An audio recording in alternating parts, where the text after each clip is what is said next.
Ah, collectibles.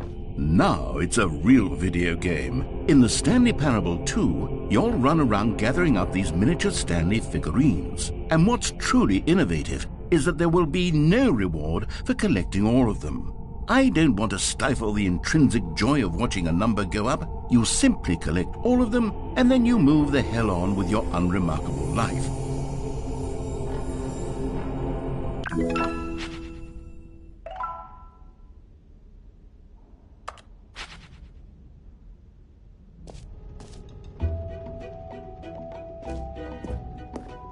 God, it really is the worst when you collect everything in a video game and then they give you a big fancy reward for it. Absolutely tragic.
All right, have you seen everything you wanted to? Ready to move on now?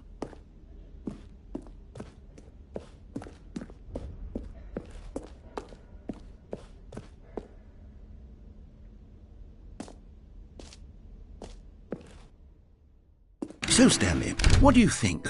Do you like all of the new features? Yes, I know it's not exactly clear yet how exactly these features will come together as one single coherent video game, but I can feel it in my soul. It's going to work. There's definitely a good game in there somewhere. Say, let's do an experiment. I'll arrange these new features together, and we'll see whether or not it coheres into a meaningful gameplay experience. Okay. Are you ready? Here it is. I give you the Stanley Parable 2.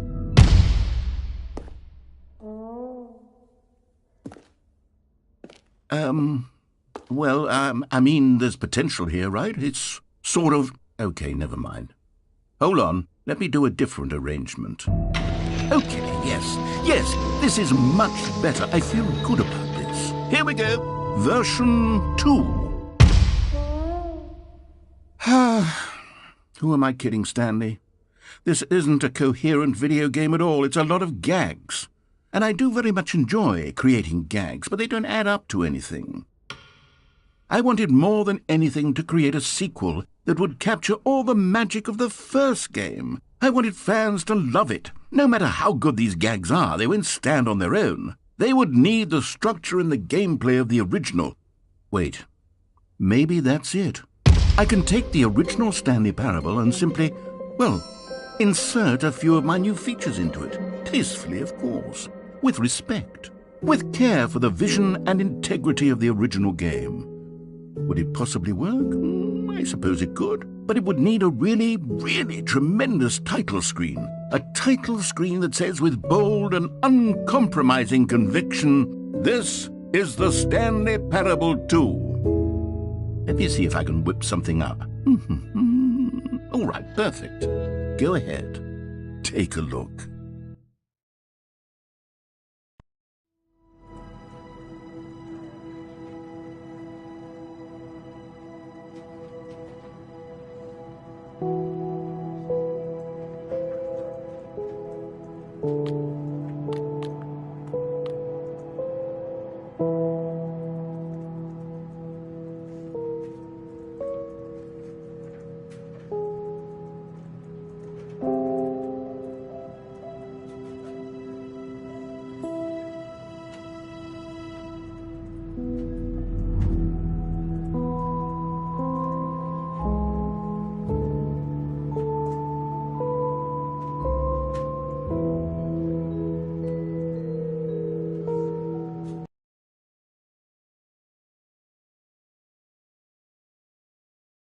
This is the story of a man named Stanley.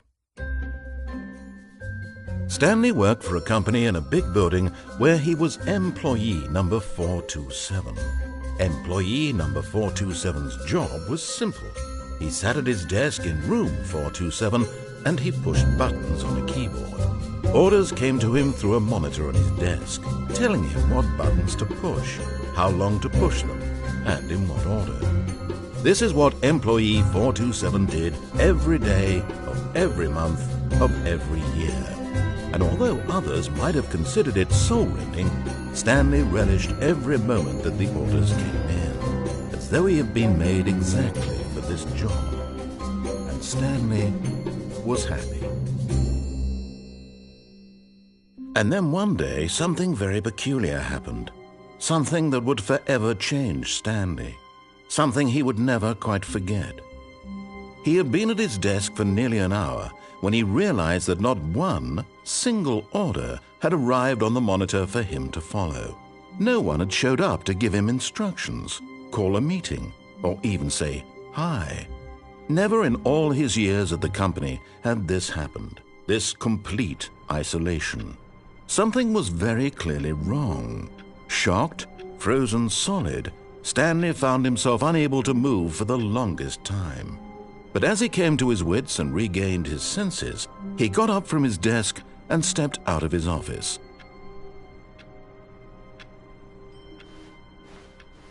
All of his co-workers were gone. What could it mean? Stanley decided to go to the meeting room. Perhaps he had simply missed a memo. Stanley picked up the bucket.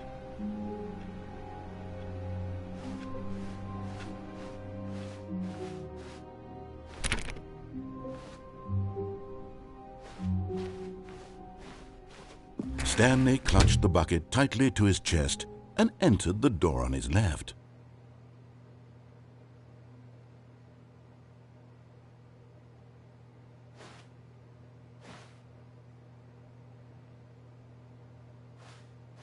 This was not the correct way to the meeting room, but Stanley had felt the bucket calling to him, telling him that the employee lounge was simply the place to be. And here it was. Had the bucket turned out to be correct? Was this better than the meeting room? Yes, Stanley thought to himself. Yes, perhaps it truly was. How insightful the bucket turned out to be. No, never mind. The bucket was wrong. Stanley took the door on his left to go back to the meeting room.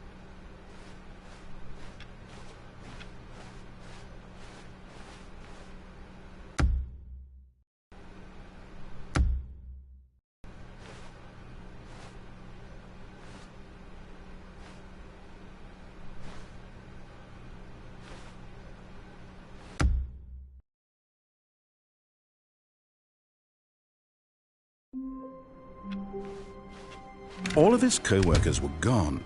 What could it mean? Stanley decided to go to the meeting room. Perhaps he had simply missed a memo.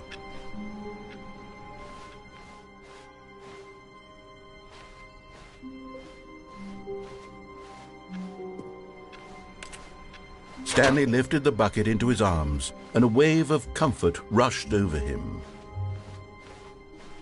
Stanley clutched the bucket tightly to his chest and entered the door on his left.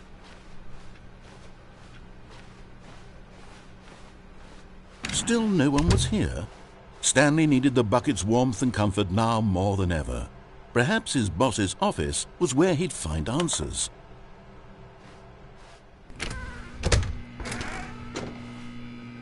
Oh, Stanley, can you feel it? The broom closet. It wants the bucket. You can feel that, can't you? The aura of jealousy? It's as clear as day. This broom closet believes it deserves the bucket. I can really feel it now. It's a bucket. It belongs in a broom closet. That's what the broom closet is trying to say here. It's supposed to go with the other cleaning supplies. Good for you, Stanley. Don't give in. Don't hand over the bucket. I know how hard it must be, given the pressure that the broom closet is putting on your shoulders right now, but you have to be strong. This is your bucket. This is your companion and lifelong friend. You can't hand it over. Oh, no. We're getting into name-calling now, it seems. Is this how low the broom closet has sunk, that it has to resort to this stream of petty insults simply in order to get you to hand over the bucket? Stanley, I never liked this broom closet for a variety of reasons, but even this is worse than I had imagined. And wait, now the broom closet has the gall to imply that you and the bucket are not truly deep and lasting friends? That your relationship is purely superficial and convenient? That your life is so banal and meaningless that you'd feel the same sort of kinship towards any inanimate object which happened to lay in your path in an even partially enticing manner? Well, I never. Go on, Stanley. Lay into it. Really tell the broom closet off for its demeaning comments. Expand on the wide variety of experiences you and the bucket have shared together. Go through each of them point by point. Share your journal entries detailing the rich emotional landscape of your feelings for the bucket as they have changed and evolved over the years. Let him have it.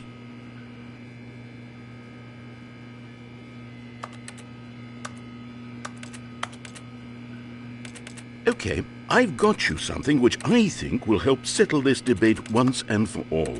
Here we go. There. Now it's settled. No more debate, no more discussion. Take a hike, broom closet, with all your meandering philosophical diatribes about the nature of cleaning supplies and their relationship to broom closets in the natural order of things.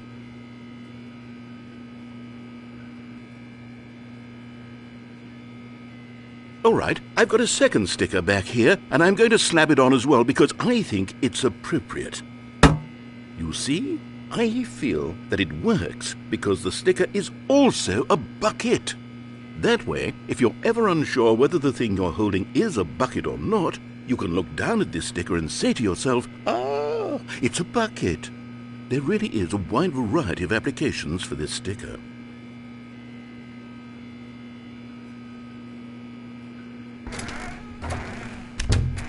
You know what? I could take the name-calling and the dismissal of your kinship with the bucket, but now the broom closet is just giving us the silent treatment, and to be honest, I'm sick of the pettiness on display.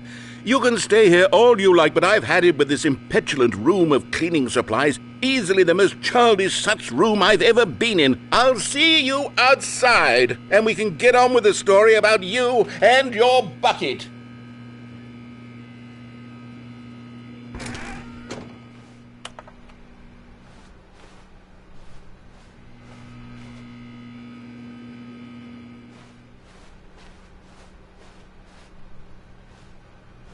Coming to a staircase, Stanley and the bucket walked upstairs to the boss's office.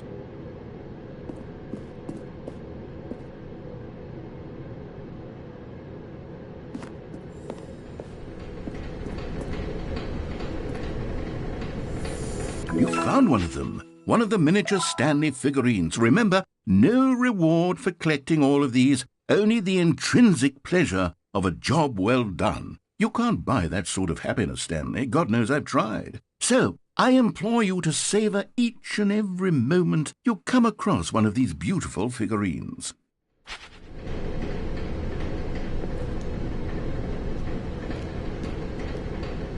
But Stanley just couldn't do it.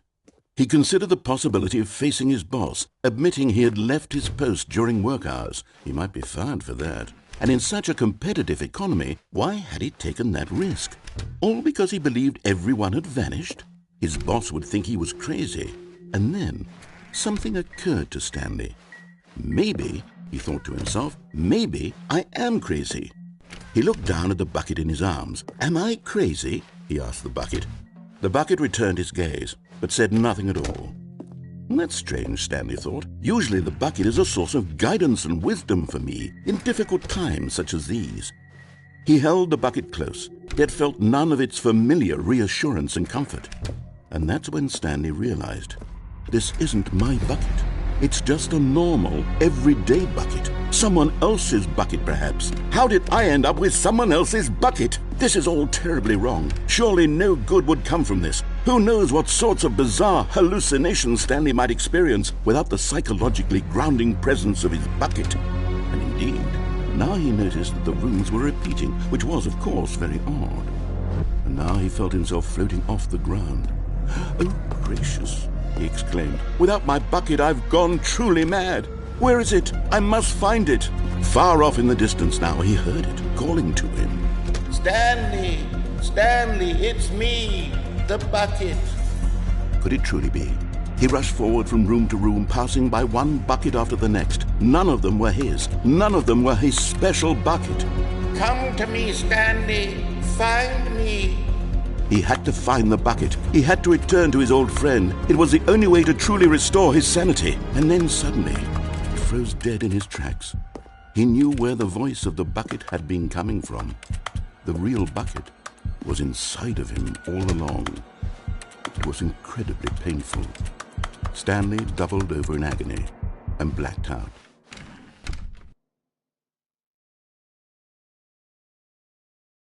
This is the story of a woman named Mariella. Mariella woke up on a day like any other.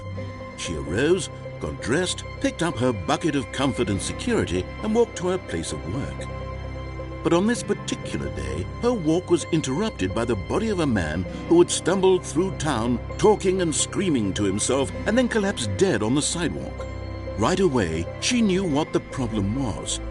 This man had no bucket. Of course he'd gone mad, ranting and raving about a narrator describing all of his actions and how everything is predetermined and free will is an illusion and it's all just a video game. It could all have been prevented if only he'd taken his bucket with him. Perhaps he didn't even realize he'd forgotten his bucket at home in the first place.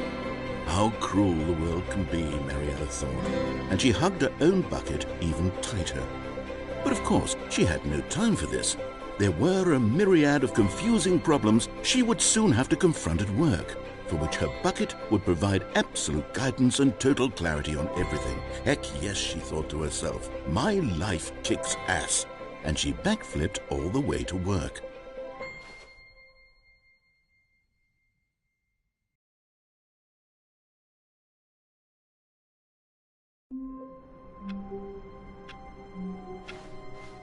All of his co-workers were gone. What could it mean? Stanley decided to go to the meeting room. Perhaps he had simply missed a memo. The confusion and the chaos all seemed to melt away as Stanley embraced the bucket.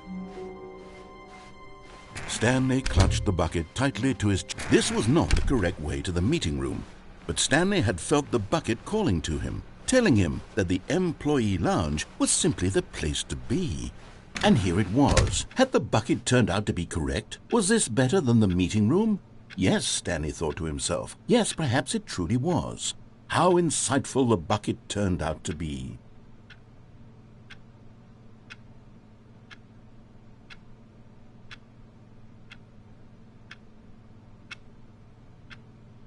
Truly, being here with the bucket was a grand adventure. Stanley reflected on all they'd been through together. First, walking through the door on the right, then walking to the lounge, then arriving at the lounge. What a thrilling journey the bucket had inspired.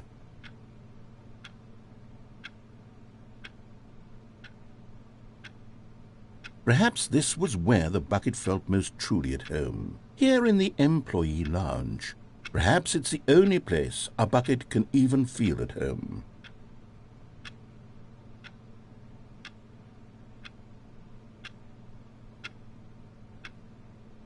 Stanley decided to just give the bucket absolutely as much time as it needed to be in the lounge. Clearly, the bucket and the employee lounge shared a special connection.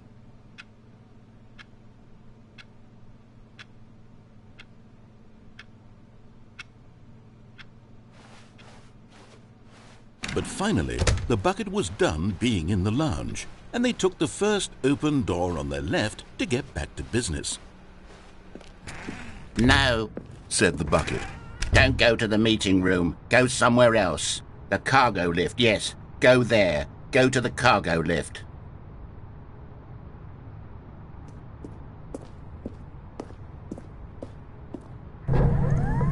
Good, Said the bucket. now ride the lift all the way to the top. There's something up there I need you to do. Stanley did not question why or how this bucket was speaking to him. It should have alarmed him, of course, because buckets can't talk. But Stanley chose not to think about this obvious fact. He was firmly convinced that the bucket had spoken to him, and he unthinkingly did whatever the bucket asked.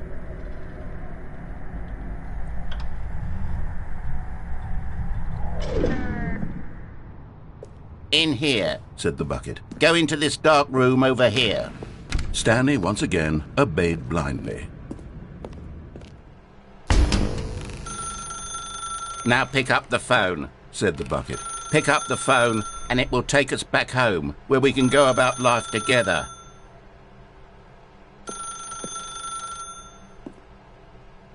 Whoa, hold on. Why did you unplug the phone? Were you trying to resist the bucket's orders? Stanley, I was joking. Obviously, the bucket isn't talking to you and telling you to do things. Buckets can't talk. It was a joke. Don't you get the joke? It's funny, Stanley. A talking bucket. Can't you see? Oh, goodness. I must have really bungled up the delivery if you actually took me seriously. Where did I mess up the joke? Should I have paused for longer or spoken quicker? Comedic timing is so difficult. I wish I were better at it. But there isn't exactly an instructional video on comedy that one can watch to fully... Oh, wait, yes, there is. It's sitting right here. Let's take a look. What is comedic timing? What is comedic timing? How does it work? How long should it last? How can it be used to effectively silence your political enemies? And more importantly, can it be taught in its entirety within 90 seconds? Thankfully, the answer to all of these questions is yes. Let's dive deeper. If you've ever told a joke or made someone laugh, in all likelihood, you did it while standing 50 to 80 centimeters from them in a room of no more than 76 degrees Fahrenheit, with one of your arms raised straight upward at a 15-degree angle from your body. These are the optimal conditions for good comedic timing. To begin the joke, start by stating and spelling your name. Next, provide a brief synopsis of the joke, including the specific times at which the recipient of the joke will laugh, and then spell out your name a second time. With these steps complete, it's time to begin the humor. Speak the entire joke in no more than 18 seconds and no less than 13 and a half, pausing only for bathroom breaks when necessary. When the joke has concluded, it is customary to inform your listener that the joke is over by declaring in your loudest possible voice, "I'm Dunny with the funny." Let's practice screaming, "I'm Dunny with the funny" now.